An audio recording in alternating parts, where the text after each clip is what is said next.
আসসালামু আলাইকুম। অবশেষে আমাদের লেয়ার মুরগির খাঁচা চলে আসছে। তো যে দুই ভাই আসছে ওনারা খাঁচা ফিটিং করতেছে।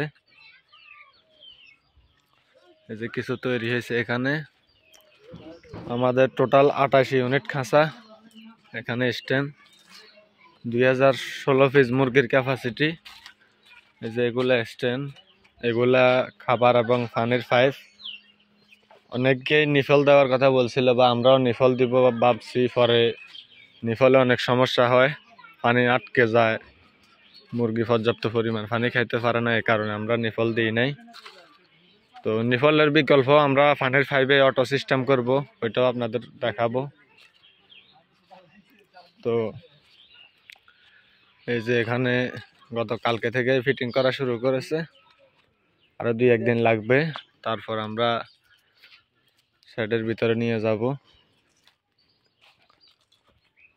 তো আমাদের মুরগির ভ্যাকসিনও মোটামুটি কমপ্লিট।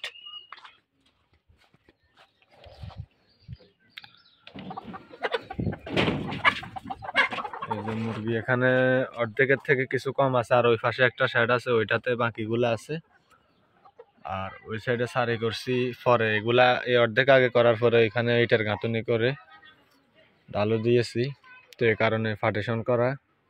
আগে আমরা ওই সাইডে 3 লাইন খাঁচা বসাবো, এই মুরগিগুলো ওই সাইডে নিয়ে তারপরে এখানে বসাবো। তো আপনারা সবাই আমাদের জন্য দোয়া করবেন। তো আমাদের মুরগিগুলা 15 সপ্তাহ রানিং চলতেছে।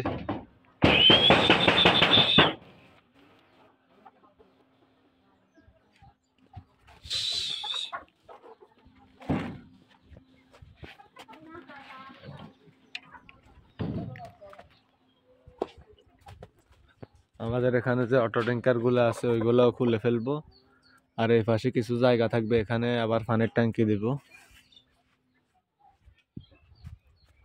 তো আমাদের খাঁচার দামটা কত টাকা গেছে, আমাদের খাঁচা ওই নিয়ে বিস্তারিত নিয়ে একটা ভিডিও দিব। আমরা কিন্তু এগুলা সেট হিসাবে কিনে নিয়ে আমরা খাঁচা কিনেছি ওজনে, কেজি কেজি হিসেবে আর কি। তো খাঁচা এক দাম, খাঁচার এক দাম আর স্ট্যান্ডের আরেক দাম, ওই হিসাবে। এই যে এগুলা পাতি, এগুলা খাঁচার নিচে থাকে। তো ফিটিং করার সময় আমি আরেকটা ভিডিও দিব, ওটার মধ্যে দেখবেন। এই যে এখানে আমাদের খাঁচাগুলোর সাইজ হচ্ছে আপনার 63 ইঞ্চি টোটাল। একটা খাঁচার লম্বায় হচ্ছে 63 ইঞ্চি, আর পাশে হচ্ছে 14 ইঞ্চি। আর এখানে 3টা পার্টিশন করা আছে, 3 পার্টিশনে একটার মধ্যে 4টা করে মুরগি থাকবে। টোটাল 12টা মুরগি একটা খাঁচায়। তো এক ইউনিটে 72টা মুরগি। তো হিসাবে আমাদের 28 ইউনিট 2016 পিসের খাঁচা। তো এখান থেকে আমাদের কিছু মুরগি নষ্ট হয়েছে, বা কিছু মুরগি আছে ছোট, যেগুলা ডিমে আসতে লেট হবে অথবা ডিম দিবে না, ওইগুলো আমরা খাঁচায় দিব না। তো আমাদের ঘরের উচ্চতা একটু কম, এই কারণে আমরা ফাঁসের যে উপরে যে ফাঁসের খাঁচাগুলো ওইগুলাতে মুরগি কম দিব, 4টার জায়গায় 3টা দিব। তো বাকিগুলো আপনারা দেখতে পারবেন, আর এখন থেকে আমরা নিয়মিত ভিডিও দেওয়ার চেষ্টা করবো ইনশাআল্লাহ। আমাদের কাজের লোক ছিল না বা বিভিন্ন ব্যস্ততার কারণে ভিডিও দিতে পারি নাই, এই কারণে। তো সবাই ভালো থাকেন। আসসালামু আলাইকুম।